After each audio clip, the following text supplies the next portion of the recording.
नमस्कार दोस्तों, रंजीत तंजोर आर्ट में आपका स्वागत है। और आज मैं कोई पेंटिंग के हिसाब से वीडियो नहीं बना रहा हूँ।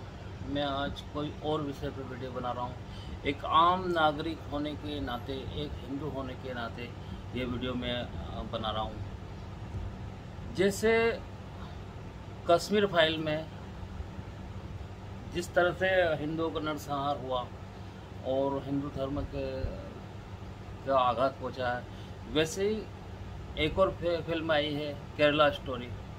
केरला स्टोरी ना होती अगर हम हिंदू अवेयर रहते, अपने धर्म के बारे में ज्ञान रहता, तो केरला स्टोरी नहीं होती, ना फिल्म बनती, ना कुछ ऐसा होता उनके साथ। तो दोस्तों, हमको ये समझना पड़ेगा कि ऐसा क्यों हुआ, क्यों हो रहा है। हमारे जो हिंदू, जहाँ पे मतलब भारत में देवी देवताओं ने जन्म लिया, सारे देवी देवताओं ने जन्म लिया, और जिस तरह से भारत इतना विशाल था, उसके खंड खंड हुए, क्यों हुए, ये इस चीज़ पर हमको विचार करना पड़ेगा। क्योंकि ये मान के चलो कि जब विदेशी आक्रांताओं ने भारत के ऊपर आक्रमण किया, तो उन्होंने पूरा हिंदू धर्म को तहस नहस करने की पूरी कोशिश की। यहाँ तक कि हर मंदिर, अधिकतर कितने हजारों मंदिर तोड़ के मस्जिद बनाई गई, और जो आस्था थी हिंदुओं की, वो हिंदू धर्म पर चोट करने की, हिंदू धर्म को ख़त्म करने की पूरी कोशिश की। पहले कोई अभी जैसे स्कूल कॉलेज वगैरह कुछ होते हैं, ऐसा कुछ नहीं था, गुरुकुल चलते थे। तो उन्होंने गुरुकुल को बिल्कुल सख्त पाबंदी लगा दी कि भाई गुरुकुल में नहीं जा सकता है हिंदू, और आपको पढ़ना है तो मदरसे में पढ़ेगा, क्योंकि मुस्लिम शासक थे, विदेशी आक्रांता थे। तो जो हिंदू का बच्चा भी पढ़ता था मदरसे में, तो उसके साथ क्या व्यवहार होता होगा, जो आज के टाइम भी हमारे हिंदू धर्म के स्कूलों में ये धर्म परिवर्तन की कोशिश की जा रही है। तो उस टाइम क्या होता होगा अगर हिंदू का बच्चा मदरसे में पढ़ रहा है। तो पूरा हर तरह से हिंदू धर्म के क्रियाकलाप करने के लिए मना थी। हिंदू धर्म के ग्रंथ जला देते थे, हिंदू मंदिरों को तोड़ देते थे, और ये कहते हैं कि तक्षशिला में जब वो पूरे वर्ल्ड से पढ़ने के लिए स्टूडेंट आते थे, और उसमें इन आक्रांताओं ने आग लगा दी, और जब कहते हैं कि कम से कम 6 महीने तक वो अग्नि बुझी नहीं, क्योंकि इतनी सारी किताबें थी जो हमारे धर्म ग्रंथ की थी, वो जला दी। तो हिंदू धर्म को पूरा तहस नहस करने की पूरी 100% कोशिश की गई। और भारत के कितने टुकड़े हुए, पाकिस्तान, ईरान वगैरह, इराक, ये सब हिंदू धर्म के ही थे। बांग्लादेश, बर्मा, म्यांमार, भूटान, नेपाल, ये सारे भारत को नोचने की, खसोटने की और हिंदू धर्म को तहस नहस करने की पूरी कोशिश की गई। फिर चलते हैं, मुस्लिम शासक जो थे, आक्रांता, उन्होंने तो अपनी पूरी कोशिश की। इसके साथ साथ फिर अंग्रेज लोग आए, तो अंग्रेजों ने भी अपनी शिक्षा व्यवस्था चलाई और हिंदुओं का दमन किया। इस कारण आज जो जनरेशन है हिंदू धर्म को नहीं पहचानती है। जो सनातन धर्म में शक्ति है, जो पवित्रता, जो संस्कार है, आज की जनरेशन बिल्कुल नहीं पहचानती है। क्योंकि उनको ऐसी तरह से जिस तरह से संस्कार होने चाहिए, जिस तरह से हिंदू धर्म के प्रचार प्रसार होना चाहिए, वो सारे रास्ते मुस्लिम शासकों ने बंद किए और अंग्रेजों ने बंद किए।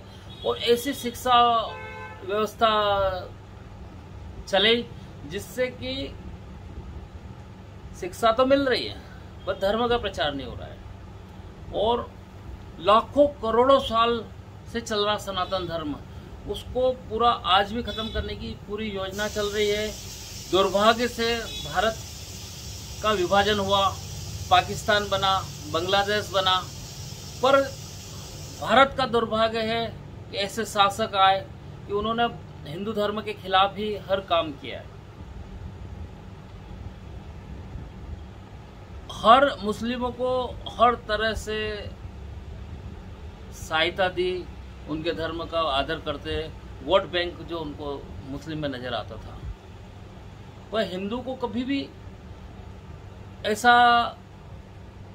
वापस उठने का मौका ही नहीं मिला है। पर दोस्तों, अब हमको आगे बढ़कर और हिंदू धर्म के लिए काम करना पड़ेगा। अब आज देख लो कि मुस्लिम का बच्चा मदरसे में जाता है, उसको धर्म का ज्ञान बचपन से ही हो जाता है। बचपन से उनको कुरान की शिक्षा दी जाती है, उनकी आयतें वगैरह सब कुछ बचपन से ही मिलता है सीखने को। हिंदू धर्म में ऐसा कोई मिलता नहीं है। अब ऐसा कोई है नहीं, जैसे मुस्लिम धर्म में मदरसे में बैठ के शिक्षा पूरी मुस्लिम धर्म की मिल रही है बच्चे को। अब हमारे यहाँ पर जो माँ बाप हैं वही धर्म का पालन नहीं कर रहे हैं, बच्चों को मंदिर नहीं ले जा रहे, तिलक नहीं लगा रहे। आज शर्म महसूस होती है वह है किसी को तिलक लगाने के लिए, चोटी रखने के लिए, जबकि एक एक चीज का इतना महत्व है हिंदू धर्म में। और वैज्ञानिक तरीके से भी देखा जाए तो कितने फायदे होते हैं तिलक लगाने से, चोटी रखने से। तो कोई धर्म को जो पेरेंट्स हैं, क्योंकि वो व्यवस्था वहां से चली आ रही है, मुगलों के काल से हिंदू धर्म को दबाने की कोशिश की है, फिर अंग्रेजों ने कोशिश की है, और अब जो उसी संस्कार से बच्चे बड़े हुए, वो माँ बाप बने, दादा दादी बने, वो उसी कारण वो धर्म को, अपने संस्कार को नहीं मान रहे, नहीं कर रहे हैं, तो फिर उनके बच्चे भी नहीं कर रहे हैं। आज कई फैमिलियां देखते हैं कि अगरबत्ती लगाने तक के लिए उनको टाइम नहीं है। अपने माँ बाप के प्रति जो हिंदू धर्म में संस्कार है कि चरण स्पर्श करना या कोई आज्ञा लेना, या आज बेटे को टाइम नहीं है अपने माँ बाप के लिए कि पास बैठ के बात करे, बहू को टाइम नहीं है, बेटी को टाइम नहीं है, क्योंकि हमने ऐसे ही तरह से उनको संस्कार दिए। वो देखा उन्होंने समाज में कि ऐसा हो रहा है, बड़े बुजुर्गों के आदर करना। अपने कई बार तो मेहमान आ जाते थे तो लोगों को लगता था कि भगवान आ गए। अब आज कोई आ जाए तो ये ऐसा लगेगा कि अरे यार ये और डिस्टर्ब करेगा, ये इस तरह से आ गए। तो धीरे धीरे हमारा जो संस्कार है वो खत्म होते जा रहे हैं, हमारा धर्म है वो खत्म होने की ओर अग्रसर है। दूसरे धर्म पे क्यों आकर्षण बढ़ रहा है? क्यों? वो उनको पढ़ाते हैं, सिखाते हैं, और ज़्यादा से ज़्यादा बढ़ाना उनका एक ही मकसद है कि धर्म को बढ़ाना। अब हमारा धर्म से कोई लेना देना नहीं है। कोई बनिया है, कोई चमार है, कोई राजपूत है, कोई बैरागी, कोई वैष्णव है, कोई जैन है, कोई ब्राह्मण है। हम सिर्फ जातियों में बटे हुए हैं। हमारा मकसद छोटा बड़ा उसको इतने, आज हिंदू ही हिंदू की टांग खींचता है। तो हमको ये सब बदलने के लिए प्रयास करना होगा। हमको जैसे कि बच्चों को मंदिर ले जाना, बच्चों के हाथ से दीपक लगवाना, अगरबत्ती लगवाना, और भजन सुनने के लिए प्रेरित करना, भगवान की कथा सुनने के लिए, न कि मोबाइल गेम देखे बच्चे, वो भगवान की कथा सुने। मोबाइल का भी सदुपयोग किया जा सकता है, क्योंकि उसमें सारी कथाएं आएगी। हनुमान जी की कथा है, राम जी की कथा है, महाभारत रामायण कैसे क्या हुई, भगवान के प्रति जाने। आज केरला स्टोरी में क्या बताया है कि यार इनका भगवान है जो जगह जगह, जब सीता जी को ले गए, हरण हुआ, तो जगह जगह वनों में घूमते रहे, रोते रहे। ये मुस्लिम लोग उसको लड़कियों को बताते हैं। अगर हमको पता होता कि उनका एक यही रोल था, जिस तरह से राक्षस को मारना था, रावण को मारना था, पूरे भारत से, दुनिया से राक्षसों को खात्मा करना था, तो जिस तरह से उन्होंने, रावण ने ये ब्रह्मा जी को खुश करके और वर लिया था, भाई एक इंसान ही मार सके, इंसान और वानर के अलावा कोई नहीं मार सकता है। तो उनकी एक लीला थी। पर ये चीज उसको इस तरह से पेश करते हैं कि नहीं, राम जी तो इस तरह से थे कि भाई वो रोते रहते रहे, बंदरों की सहायता से उन्होंने अपनी पत्नी को लेके आए। तो बस जो नहीं जानता धर्म वो यही समझेगा यार सच सच बोल रहा है यार। तो उसी तरह से कृष्ण भगवान का है, क्योंकि कितनी सारी रानियां हैं, 16,000 रानियां इतनी थी। ये नहीं समझते कि आज के टाइम भी कोई लड़की अगर किसी के यहाँ रह जाए, कोई अपहरण कर ले, तो उसको समाज स्वीकार नहीं करता है। तो 16,000 रानियों को अपना नाम दिया कृष्ण भगवान ने, अपने पत्नी के नाम से उनको समाज में जीने के लिए एक सम्मान पूर्वक रास्ता बताया। और कृष्ण पे आक्षेप लगाते हैं जो कि एक उंगली के ऊपर गोवर्धन पर्वत को उठाया है। कितने चमत्कार है और आज सारी जगह मौजूद है। ये अपने बच्चों को बताने का फर्ज माँ बाप का, पेरेंट्स का है। और बोलते हैं जैसे उसी पिक्चर में कि जैसे शिव भगवान के लिए बोलते हैं कि अपनी पत्नी को चिपकाए हुए घूमते रहे और मरने के बाद भी ऐसे तो शिव तुम्हारे भगवान है। अरे वो भगवान कहाँ घूमते रहे, वो ब्रह्मांड में घूमते रहे। किसी की औकात है कि ब्रह्मांड में घूम सकता है अपनी पत्नी को लेके भी। और जब विष्णु भगवान ने पार्वती जी को खंड खंड कर दिया तो वो जहां पे भी गिरे वो शक्तिपीठ बने। वहां आज पूजा होती है। कितनी शक्ति है सनातन धर्म में, कि अपने भगवान में कितनी शक्ति है ये बताने की जरूरत है आज। तभी ये बदल सकता है। जो आलम है अभी जो 10 से है देश का, वो बदल सकता है। धीरेन्द्र शास्त्री जी पूरा प्रयास कर रहे हैं, मोदी जी पूरा प्रयास कर रहे हैं, पर आम इंसान को जागना पड़ेगा। हमको अपने बच्चों को शिक्षा देनी पड़ेगी धर्म की, और बताना पड़ेगा कि हमारे भगवान कैसे हैं, किस तरह से है।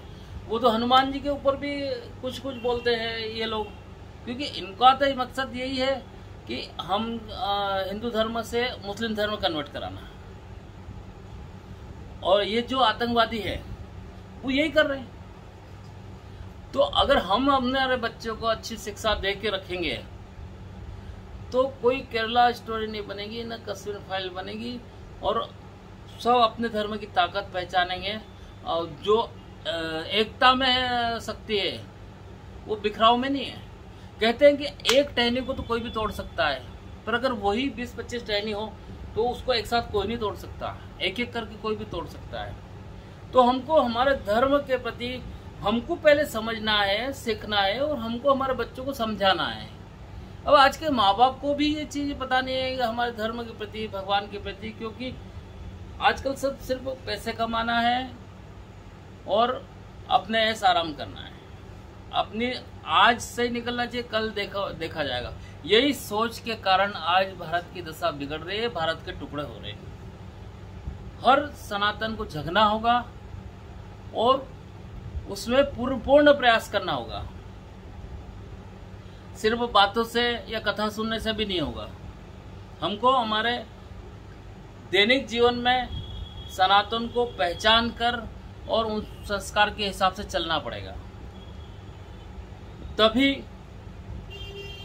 इस तरह की फिल्में बनाने की जरूरत ही नहीं पड़ेगी, क्योंकि हमको हमारे भगवान के लिए कोई बोलेगा तो हम मुंह तोड़ जवाब देंगे, भाई ये देख ये प्रमाण है।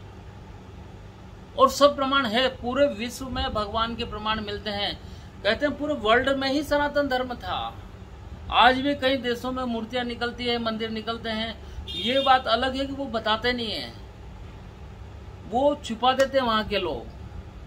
अब अमेरिका में पाताल लोक था, शोध की लोग वैज्ञानिकों ने, पर वो जो हिंदू धर्म का वर्चस्व हो या ज्यादा से ज्यादा प्रचार प्रसार के लिए वो रोकने की कोशिश करते हैं कि भी नहीं यार, ये अगर पता चलेगा तो फिर लगेगा बहुत लाखों साल पुराना है ये धर्म। तो सब सनातन धर्म में आकर्षित होते हैं। तो वो ये नहीं चाहते कि हमारा धर्म ईसाई धर्म हुआ, मुस्लिम धर्म हुआ, वो ये नहीं चाहते। तो अब तो सिर्फ ये है कि अगर ये जैसे कि मुगलों से पहले अगर होता पूरा, मतलब पूरा धर्म कर्म सब मानते थे, बस ये है कि एकता नहीं थी। तो इसी कारण मुस्लिम शासकों ने हिंदुओं पे राज किया, इसी कारण अंग्रेजों ने राज किया। और अगर यही स्थिति रही तो इस जो बचा हुआ भारत है उसके भी टुकड़े होंगे। आज जगने की जरूरत है, नहीं तो हमारी पीढ़ियां गुलामी के दौर से निकलेगी, या फिर वो ही मुस्लिम या ईसाई धर्म उनको अपनाना पड़ेगा जिंदा रहना है।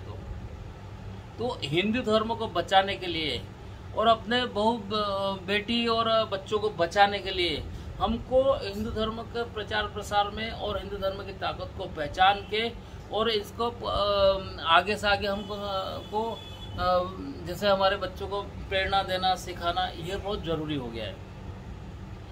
तो बस दोस्तों, एक छोटा सा मेरा प्रयास था कि केरला स्टोरी मैंने देखी थी, तो उसका वो केरला स्टोरी बनाने की ज़रूरत नहीं पड़ती अगर हम हमारे बच्चों को हमारे भगवान के प्रति अवेयरनेस फैलाते, बताते और रियल में हमारे भगवान के किस तरह से थे, किस तरह से उनके पराक्रम थे, किस तरह से उनके चमत्कार थे, किस तरह से उनकी शक्तियाँ थी, ये सारी बातें अगर बच्चों को बताई जाती तो वो जो आतंकवादी केरला स्टोरी में जो हीरोइन है उसको समझा रहा था, बरगला रहा था, वो उनके चक्कर में नहीं आती। तो बस मेरा एक छोटा सा प्रयास था कि ज़्यादा से ज़्यादा हमको हिंदू धर्म का प्रचार करना है, सनातन धर्म की शक्ति को पहचानना है। एक अकेला नहीं कर पाएगा, धीरेन्द्र शास्त्री प्रयास कर रहे हैं अपना, मोदी जी, योगी जी प्रयास कर रहे हैं, पर हम सबको भी जगना होगा और हमको हमारे धर्म के लिए विशेष टाइम निकालना पड़ेगा।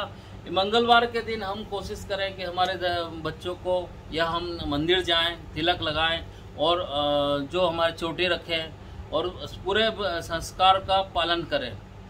तभी आगे के लिए थोड़ा समय लगेगा, पर आगे के लिए धर्म हमारा आगे से आगे बढ़ेगा और इसका कोई हास नहीं कर पाएगा, इसको कोई नुकसान नहीं पहुंचा पाएगा। तो दोस्तों, ठंडे दिमाग से सोच के और हमको इसमें प्रयास करना चाहिए। और मेरे विचार कैसे लगे आपको, आप मुझे बता सकते हैं। और मेरे चैनल को अगर मेरी पेंटिंग अच्छी लगी या ये वीडियो भी अच्छा लगा तो सब्सक्राइब करना चाहते हैं, पसंद हो आपको तो सब्सक्राइब करें, लाइक करें और बेल आइकन को ज़रूर दबाएं।